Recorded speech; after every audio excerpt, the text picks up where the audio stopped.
Do you want to get the most out of each and every Lingoda class? Well, then I will share 7 tips on how you can do that right from the start. It's time for class. Let's go. Hello, I'm Kristin, and I'll be your teacher for today.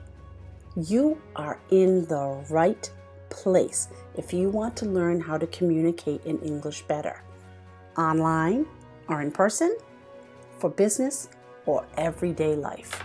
Subscribe to be notified about new videos that are released on Thursday. I've been teaching with Lingoda for about 1.5 years now, using Zoom to deliver the classes. With the popularity of Lingoda in recent months, I thought to share some ideas to help you as a student get the most out of each and every class. I teach English with Lingoda, but they also offer classes in German, Spanish, and French in addition to English. This is not a sponsored video. I asked a bunch of my Lingoda teacher friends online for some of their ideas on how students can get the most out of every Lingoda class. You are paying for these classes, so let's not waste your time or your money. Time to go through the 7 tips.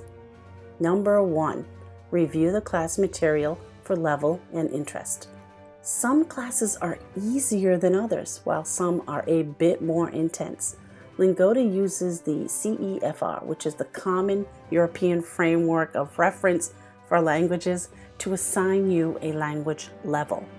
These range from A1, which is a very beginning student, to C2, which is near fluency.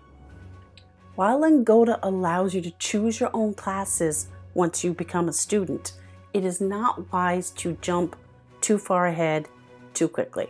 The material might be very difficult for you, and it might make it hard to practice the lessons during the class. It also might make you feel that you're not good enough to do it, but that's just because it's not your level at this moment in time.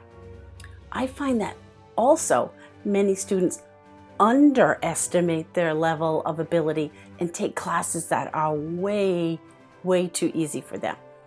It allows them to feel successful and do really well, but we go through the materials much too quickly, and it's not a challenge for them at all.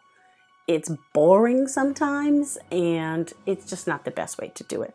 So make sure you take a placement test that gives you an accurate idea of which level you are at, and start at that level for your classes. Also, check the class topic to make sure it's something you want to talk about. I once had a private class where the student chose a class topic that was all about books, and I was so excited. I love books, but he hadn't read a book for pleasure or fun since he had graduated from high school, and he was in his 30s.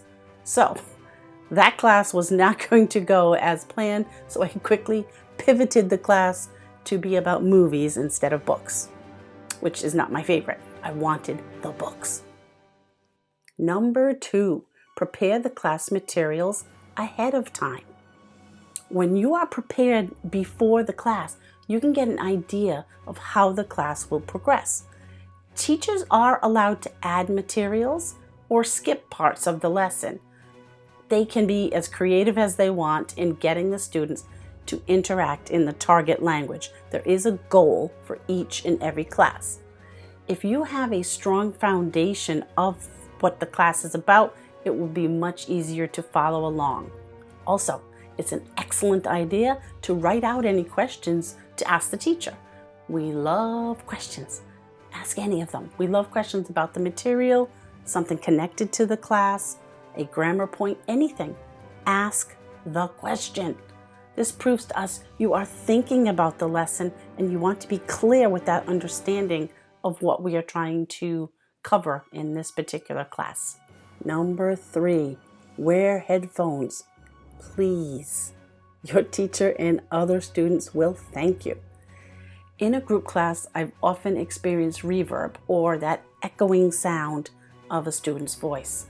It's worse if it's my own voice. I listen to myself all day long. Wearing headphones can definitely cut down on that echoing sound. I wear gaming headphones, with the soft cushion pads here, because I might teach classes for hours at a time, and those are much more comfortable on my head. Some people wear Apple AirPods or just some kind of earphone that sits right in their ear like an earbud. That's also fine, as long as it has a microphone piece on it so that we can hear you. Right? As long as it has a microphone, it will work, but it definitely helps to cut down on that strange sound problems. So, do you wear headphones when you take classes online? Do you prefer something that covers all of your head, like mine? Or do you wear something small that sits in your ear? Let me know. Let's keep going. Number 4, be in a safe and comfortable place to have a class. You are learning, and you might want to write something down. It might be a good idea to be in a safe and secure place with proper lighting, a surface to write on, put your books on, somewhere to put your phone, your computer, your tablet, whatever you're using for your classes. I have had a student join class from her phone while in a taxi cab in New York City, and then switch to her computer once she got home. Thank you, modern technology. She didn't want to miss that class. I've also had an Israeli street tour with a private student that forgot about class until the last minute. Since it was a private class, we had conversation as he walked around the streets and went to a smoothie shop and ordered a smoothie. I got to see an actual live view of his neighborhood, and it was pretty fun. That would be hard to do with a group class, but with the private class, wearing his earphones and connected to his iPhone, we were able to have a class, and it was great. Number 5, don't be afraid to make mistakes. This is a big one. We all learn from our mistakes, both students and teachers. So be willing to make those mistakes with us in the safety of the online classroom. In my hundreds and hundreds of classes that I have taught with Lingoda, other companies, and private classes, group classes, I have never heard anyone laugh at a student for making a mistake. Never. We just don't do that. It is a safe environment for you. And sometimes if you make a mistake or ask a question, that helps another student in the class because they just didn't have the confidence to ask the question that you did or make the mistake that you did. And everybody can learn from a mistake. Everybody. During class, we can gently, very nicely, softly, easily, no meanness there, we will correct your pronunciation, your sentence structure, word choice, any kind of language point or grammar setup that might be incorrect or confusing. We can help you with that during class. We can also type class notes after each class. They are required with Lingoda, and it gives a brief summary of things that we did in class, the language points that we met, the goals, and also anything that you might want to work on, especially including pronunciation of difficult words that came up during class. Perhaps a big one that I often send people notes on is the correct pronunciation of regular past tense ed verbs. So I have a link for that I put at the bottom of the class notes, and I send it out, and students can review that when they have the chance. Learning from our mistakes is a huge stepping stone to improving your language. So get used to being okay with making a mistake and learn from them. They are very helpful. Number 6, and this is a big one. Try to have your camera on if possible. I'm going to do a complete video on this topic very soon, so stay tuned for that. But many teachers think having the camera on shows confidence, shows your confidence to us and to everybody else. It also allows us to see your reactions on your face and your body language. And with language learning, being able to judge if a student understands a grammar point or if they might need some more examples or explanation is easily done by looking at them and watching their reactions. If you see a student going, or you know something is not clear, they might need more help. You might ask them, does everybody understand? Joe, do you understand? And he might then feel to be like, no, can you go over that again? Sure, I'll give another example, and that might be all that he needs. Okay, but it allows us to find out where the difficulty is and to help by explaining it. Don't be afraid of being judged for your language and turn the camera on, if at all possible. I know there are some times where the internet connection may be a bit questionable. But if that happens, I suggest you show your face, introduce yourself to your teacher in the class, and then just tell them, my internet connection is not really strong today, so I'm going to turn off my camera to prevent the connection from being dropped.